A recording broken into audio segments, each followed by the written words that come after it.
হবেন।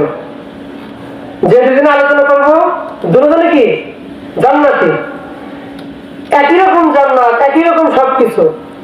এরপরেও এক বন্ধু আর এক বন্ধুর জান্নাতের দিকে তাকায় দেখবে ওর জান্নাতের ভিতরে সুন্দর একটা আওয়াজ আছে, বাজনা আছে, যে তার মনকে অনেক আনন্দ দেয়, কিন্তু আমার জান্নাতের ভিতরে নাই। আল্লাহর কাছে বান্দা আফসোস করে বলবে, মালিক ও আমার বন্ধু, আমরা একসঙ্গেই নামাজ পড়তাম, একসঙ্গে এলেম শিখেছি, ওকেও জান্নাত দিছো, আমাকেও জান্নাত দিছো, ওর জান্নাতের ভিতরে এই বাজনা আছে কেন আর আমার জান্নাতের ভিতরে বাজনা নাই কেন? বলেন কি প্রশ্ন করছে?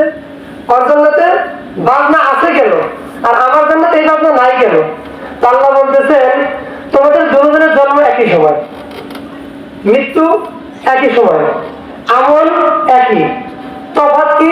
সে একবার সুবহানাল্লাহ বেশি বলছে, সুবহানাল্লাহ না, একবার সুবহানাল্লাহ বেশি বলার কারণে তাকে আল্লাহ পাক এমন একটা বাজনা দিচ্ছেন যে তার মনকে আরো সুখময় করে দেয়। কিন্তু একবার সুবহানাল্লাহ না বলার কারণে এই বান্দার জান্নাতের ভিতরে ওই বাজনাটা নাই। এই জন্য হাদিসে আছে, আর দুনিয়া মাজরাতুল আখিরাহ, দুনিয়া আখিরাতের কামাই করার জায়গা। যে যত কামাই করবে তার আমল মানে ততই উঠতে থাকবে। আসসালামু আলাইকুম ওয়া রাহমাতুল্লাহি ওয়া বারাকাতুহু।